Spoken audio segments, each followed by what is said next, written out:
Welcome to Rama சமையல். நம்ம இன்றைக்கி வீடியோவில் பயத்தம்பருப்பும் தக்காளியும் சேர்த்து ஒரு மசியல் இல்லைனா பயத்தம்பருப்பு குழம்பு பண்ண போகிறோம். ஸோ இதுக்கு தக்காளியும் தக்காளி கட் பண்ணி வச்சுருக்கேன். பயத்தம்பருப்பு சாதமும் ஒரு 5 விசில் குக்கரில் வேக வச்சு எடுத்து வச்சுருக்கேன். இது கூடவே நம்ம என்ன பண்ண போகிறோன்னா கத்திரிக்காய் கட் பண்ணி வச்சுருக்கேன். இதை பொடி போட்டு ஒரு கரமது பண்ண போகிறோம். அதே மாதிரி இங்கே வாழைக்காய் கட் பண்ணி வச்சுருக்கேன். அதையும் பொடி போட்டு ஒரு கரமது பண்ண போகிறோம். இந்த கத்திரிக்காவுக்கும் வாழைக்காவுக்கும் கரமது பொடி காய் பொடி எப்படி பண்ணுறதுன்றதை இப்போ நம்ம பார்க்க போகிறோம். ஃபஸ்ட்டு நம்ம ஒரு கடாயில் ஒரு 2 டேபிள் ஸ்பூன் அளவுக்கு நல்லெண்ணெய் விட்டு வச்சுருக்கேன். இப்போ இந்த பொடி பண்ணுறதுக்கு நான் இந்த மெஷரிங் கப்பால் தான் அளவுகள் எடுத்துக்கிறேன். அதுக்கு 1 கப்பு உளுத்தம்பருப்புனா 3/4 கப்பு கடலைப்பருப்பு, அப்புறம் உங்கள் காரத்துக்கு ஏற்ப நான் ஒரு 15 மிளகா எடுத்துட்டுருக்கேன், சிகப்பு மிளகா, அப்புறம் 1/4 கப்புக்கு தனியாக எடுத்துட்டுருக்கேன். ஸோ இப்போ இந்த கரமது பொடி பண்ணி வச்சுட்டோன்னா நம்ம என்ன பண்ணலான்னா இதே மாதிரி அப்பப்போ ஏதாவது டெய்லி நம்ம காய் பண்ணும்போது இந்த பொடியை ரெடியாக இருக்கும்போது வெறும்னா கடுகு மட்டும் தாளித்து கொட்டிட்டு இந்த பொடியை சேர்த்து ஈஸியாக நம்ம சமைச்சிட முடியும். அதாவது உருளைக்கிழங்கு, கத்திரிக்காய், வாழைக்காய் அந்த மாதிரி காயெல்லாம் பண்ணும்போது ஈஸியாக இந்த கரமது பொடி பண்ணி வச்சுட்டோன்னா டெய்லி நீங்கள் போட்டுக்கிறதுக்கு ஈஸியாக இருக்கும். இப்போ நம்ம இந்த கடாயில் எண்ணெய் வச்சுருக்கோம் இல்லையா, அதில் ஃபஸ்ட்டு சிகப்பு மிளகாவை சேர்த்துக்க போகிறோம். சிம்மிலேயே வச்சுக்கலாம். சிகப்பு மிளகா ஒரு 16 மிளகா நான் எடுத்துட்டுருக்கேன். நீங்கள் உங்கள் காரத்துக்கு ஏற்ப எடுத்துக்கலாம். ஸோ இது லைட்டாக எண்ணெய் சூடானதுக்கப்புறம் போடுங்க.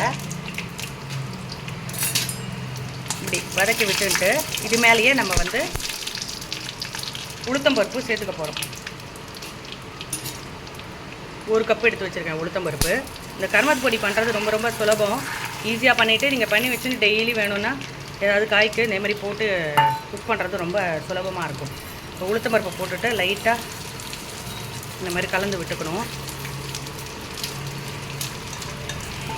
கலந்து விட்டுட்டு அது மேலேயே கடலைப்பருப்பையும் சேர்த்துக்க போகிறோம். இது 3 வறுபடட்டும். கடலைப்பருப்பு, உளுத்தம்பருப்பு, மிளகா வத்தல் 3 லைட்டாக வறுபடட்டும், சிகப்பு கலர் வரணும். அதுக்கப்புறமா தான் கடைசியாக தனியா போடணும். ஏன்னா தனியா முதல்லே போட்டிங்கன்னா கருத்து போயிடும், வறுபட்டுட்டோம். அதனால் முதல்ல இது 3 வறுத்து எடுத்துக்கணும். இப்போ சிகப்பு கலர் வர வரைக்கும் வறுத்துக்கலாம். இந்த கரமது பொடி பண்ணி முடிக்கிறதுக்கு ஒரு 5 மினிட்ஸ் ஆகும். அந்த கேப்பில் நம்ம இங்கே புளி ஒரு லெமன் சைஸு எடுத்து ஊற வச்சுருக்கோம். இந்த பயத்தம்பருப்பு குழம்புக்கு அதை சேர்த்துக்க போகிறோம். அதுக்குள்ளே இது வறுபட்டு ரெடி ஆகிடும் சீக்கிரமாக. இதில் கட்டி பெருங்காயம் இருந்தால் முதல்ல சேர்த்துக்கோங்க. நான் பொடி பெருங்காயம் சேர்க்குறதுனால தூள்னால் நான் இந்த ஸ்டேஜில் ஒரு பாதி வறுபட்டதுக்கு அப்புறமா சேர்த்துக்கிறேன். இதில் இப்போ இது பாதி வறுபட்டுறது. இதில் தனியாகவும் சேர்த்து ஒரு 2 மினிட்ஸ் வறுத்து எடுத்துக்க போகிறோம். இப்போ இது வறுபட்டுறது. இதை ஆற வச்சு ஒரு மிக்ஸி ஜாரில் அப்புறம் பவுடர் பண்ணிக்கலாம். இப்போ அடுத்தது நம்ம என்ன பண்ணணும்னு பார்க்கலாம். இப்போ ஒரு கடாயில் 2 டீஸ்பூன் எண்ணெய் எடுத்துட்டுருக்கேன். இது நம்ம குழம்பு பண்ண போகிறோம், பயத்தம்பருப்பு தக்காளி போட்டு குழம்பு. அதுக்காக நம்ம என்ன பண்ணுறோன்னா ஒரு கடாயில் 2 டீஸ்பூன் எண்ணெய் எடுத்துட்டு அதில் ஒரு 1/4 டீஸ்பூன் வெந்தயம் சேர்த்துக்கிறேன். வெந்தயம் லைட்டாக வறுபடணும். வெடிக்கிறது இல்லை, அவ்வளோதான். அதுக்கப்புறம் என்ன பண்ணணும், அதில் கடுகு ஒரு 1/2 டீஸ்பூன் சேர்த்துக்கணும். சேர்த்துன்ட்டு இது குழம்புக்கு வறுத்துக்கிறோம். பயத்தம்பருப்பு தக்காளி போட்டு குழம்புக்கு அதில் உளுத்தம்பருப்பு 2 டீஸ்பூன் சேர்த்துக்கிறேன். அதை மிக்ஸ் பண்ணி விட்டுட்டு அது கூடவே என்ன பண்ணணும், வரமிளகா போடாமல் இதுக்கு பச்சை மிளகா தான் சேர்த்துக்கணும். பச்சை மிளகாவும் கருவேப்பிலையும் அது கூட சேர்த்துக்க போகிறோம்.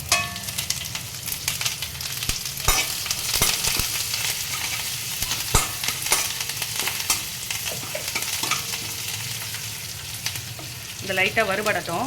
அப்புறம் இதுலேயே கட் பண்ணி வச்சுருக்க தக்காளி துண்டுகள் குழம்புக்கு போடுற மாதிரி சேர்த்து வச்சுக்கணும். அதையும் சேர்த்து மிக்ஸ் பண்ணிக்கணும். மிக்ஸ் பண்ணிட்டு வதக்கிக்கணும்.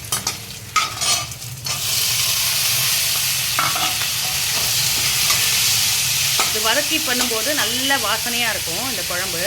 இதுலேயே சாம்பார் பொடி ஒரு 2 டேபிள் ஸ்பூன் எடுத்து வச்சுருக்கேன். அதையும் சேர்த்து வதக்கிக்கலாம். அடுத்தது இதில் புளித்தண்ணி ஒரு லெமன் சைஸு கரைச்சி வச்சுருந்தோம் இல்லையா, அதையும் சேர்த்துக்கிறேன். இந்த புளித்தண்ணி ஒரு 2 மினிட்ஸ் கொதிக்கட்டும். கொதித்து தக்காளியும் நல்லா வேகும். தக்காளி புளிப்பு போட்டிருக்கிறதுனால நான் கொஞ்சமாக புளி எடுத்துட்டுருக்கேன். நீங்கள் தேவையான அளவு புளியை எடுத்துக்கலாம். இப்போ இது நல்லா கொதிக்கட்டும் ஒரு 2 மினிட்ஸு. கொதிச்சதுக்கப்புறமா நம்ம அதில் பயத்தம்பருப்பு சேர்த்து உப்பு சேர்த்துக்கலாம். இப்போது இது கொதிச்சுன்னு இருக்கு இல்லையா குழம்புக்கு, அந்த கேப்பில் நம்ம என்ன பண்ண போகிறோம், இந்த கடாயில் ஒரு 2 டேபிள் ஸ்பூன் அளவுக்கு எண்ணெய் விட்டுருக்கேன். இந்த எண்ணெயில் வந்து கடுகு சேர்த்து நம்ம கத்திரிக்காயை வதக்கி எடுத்துக்க போகிறோம். எண்ணெய் காஞ்சிடுத்து. 1/2 டீஸ்பூன் கடுகு வெடித்ததும் இதில் கொஞ்சம் கருவேப்பிலையும் சேர்த்துட்டேன். சேர்த்துட்டு அடுத்தது இதில் கட் பண்ணி வச்சுருக்க கத்திரிக்காயை, ரொம்ப டேஸ்ட்டாக நல்லாயிருக்கும் இந்த குழம்புக்கு. இந்த கத்திரிக்காய் பொடி போட்ட கரமது, வாழைக்காய் பொடி போட்ட கரமதும் ரொம்ப டேஸ்ட்டாக நல்லாயிருக்கும் இந்த குழம்புக்கு. செஞ்சுட்டு இப்போ இதுக்கு 1/2 டீஸ்பூன் மஞ்சள் பொடி சேர்த்துக்கிறேன். சேர்த்துட்டு இதில் கொஞ்சம் லைட்டாக இந்த காய்க்கு தேவையான அளவுக்கு உப்பு போட்டுக்க போகிறோம். ஏன்னா கரமது பொடியில் நான் உப்பு சேர்த்து தான் அரைக்க போகிறேன் மிக்ஸி ஜாரில். அதை ஆற வச்சுருக்கேன். இப்போது இந்த கறிக்காய்க்கு தேவையான அளவு மட்டும் உப்பு கொஞ்சமாக சேர்த்துக்கணும் கத்திரிக்காய்க்கு. இதை நல்லா சேர்த்துன்ட்டு மிக்ஸ் பண்ணி விட்டுக்கலாம். இதை மூடி வச்சிங்கன்னா இது வதங்கி முடிச்சிடும். அந்த கேப்பில் குழம்புக்கு இங்கே பாருங்கள் புளி தண்ணியும் கொதிச்சு ரெடி ஆகிடும். இப்போ இதில் பயத்தம்பருப்பை சேர்த்துக்க போகிறோம். இப்போ இந்த கத்திரிக்காவை மூடி போட்டு வச்சிடலாம். இது வேகிற கேப்பில் இங்கே குழம்பு கொதிச்சுன்னு இருக்குது. இது ஒரு 1/2 ஹவர்லேயே பண்ணிடலாம். அந்த டிஷ்ஷு ரொம்ப சுலபமாக பண்ணிடலாம் இந்த சமையல். இதில் பயத்தம்பருப்பை சேர்த்து கலந்து விட்டுக்க போகிறோம். எல்லா பருப்புகளையும் மொத்தமாக சேர்த்து கலந்து விட்டுக்கலாம். இப்போ ஃபுல்லாக பயத்தம்பருப்பை சேர்த்துட்டேன். இந்த டிஷ்ஷுக்கு தேவையான அளவு உப்பை சேர்த்துக்கிறேன். உப்பை சேர்த்துட்டு கலந்து விட்டுக்கணும். இது ஒரு 2-3 மினிட்ஸ் கொதிச்சா போதும். நல்ல சூப்பராக வாசனையாக ரெடி ஆகிடும். இதில் வந்து பெருங்காயமும் கொஞ்சம் சேர்த்துக்கிறேன். கட்டி பெருங்காயம் இருந்தால் முதல்லையே போட்டுக்கலாம். இது தூள் பெருங்காயன்றதுனால கடைசியாக உப்பு சேர்க்கும்போது நான் சேர்த்து கலந்து விட்டுக்கிறேன். இது 3 மினிட்ஸ் கொதிச்சாலே போதும். நல்லா சூப்பராக மணமாக தக்காளி போட்டு பயத்தம்பருப்பு மசியல் ரெடி ஆகிடும். இங்கே மஞ்சப்பொடி போட்டாச்சு, பெருங்காயமும் சேர்த்துக்கிறேன், உப்பும் போட்டாச்சு. இப்போது அந்த கத்திரிக்காவும் குழம்பு வாங்கிட்டுருக்கேன். அந்த கேப்பில் இந்த கரமது பொடி ஆறிடுத்து. இந்த காய் பொடிக்கு தேவையான அளவு உப்பை சேர்த்துக்கிறேன்.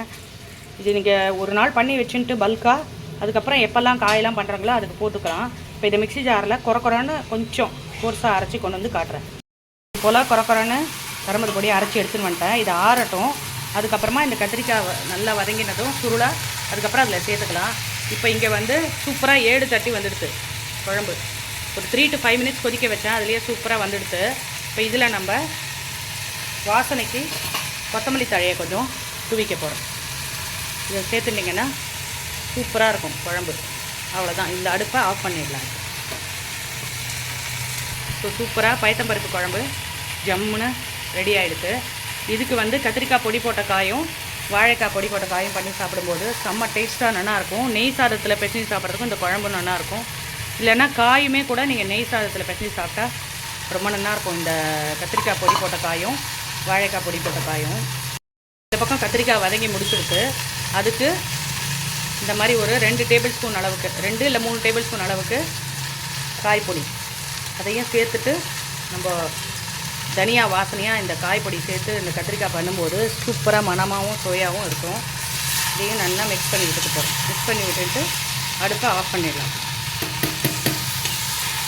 இப்போ அடுத்தது கத்திரிக்காய் வதக்கினதை எடுத்து வச்சுட்டு நம்ம வாழைக்காவை இதே போல் வதக்கி எடுத்துக்க போகிறோம்.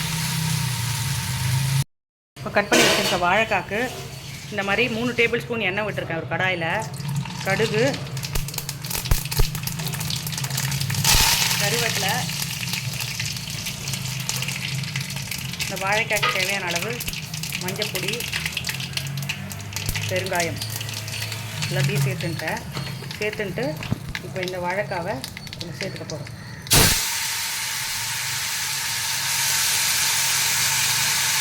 ஸோ இதுக்கு இந்த காய்க்கு தேவையான அளவு உப்பை மட்டும் சேர்த்துக்கிறோம். ஏன்னா இதில் வந்து அகைன் வந்து கறிப்பொடி பண்ணியிருக்கோம் இல்லையா, இந்த கரமது பொடியில் வேற உப்பு இருக்குது. அதனால் இந்த காய்க்கு தேவையான அளவு மட்டும் உப்பை சேர்த்துக்க போகிறோம். சேர்த்துன்ட்டு இது நல்லா வதங்கட்டும் ஒரு 5 மினிட்ஸு. அதுக்கப்புறம் நம்ம காய் பொடி சேர்த்து முடிச்சிடலாம். இப்போது இந்த காய் வதங்கி முடிஞ்சிடுது. அதுக்கு ஒரு 4 டேபிள் ஸ்பூன் கரமது பொடி போட்டுக்கிறேன். இதை போட்டுட்டு நல்லா மிக்ஸ் பண்ணி விட்டுக்கலாம். நல்லா முருகலாக வாழைக்காய் வந்து மொறுன்னு ரெடி ஆகிடுது. ஸோ இது மிக்ஸ் பண்ணிவிட்டு ஒரு 1 மினிட் அடுப்பில் இருக்கட்டும். நல்லா கலந்து விட்டுக்கலாம். நல்லா டேஸ்ட்டாக இருக்கும் இந்த குழம்புக்கு இந்த மாதிரி கரமது பொடி போட்டு காய் பண்ணி சாப்பிடும்போது. ரெடி ஆகிடுது. இப்போ அடுப்பு ஆஃப் பண்ணி எடுத்து வச்சுக்கலாம். அவ்வளோதான், சூப்பரான இந்த பயத்தம்பருப்பு தக்காளி போட்ட மசியலும் அதுக்கு கூட கரமது பொடி போட்டு கத்திரிக்காய் காயும் வாழைக்கால் அதேமாதிரி கரமது பொடி போட்டு ரெடி ஆகிடுது. இந்த டிஷ்ஷு உங்களுக்கு பிடிச்சிருந்தா இந்த வீடியோக்கு ஒரு லைக்ஸ் கொடுங்க. உங்கள் ஃப்ரெண்ட்ஸ் அண்ட் ஃபேமிலிஸ்க்கு ஷேர் பண்ணுங்கள். இந்த அரோமா சமையல் சேனலை சப்ஸ்கிரைப் பண்ணுங்கள். தேங்க்யூ.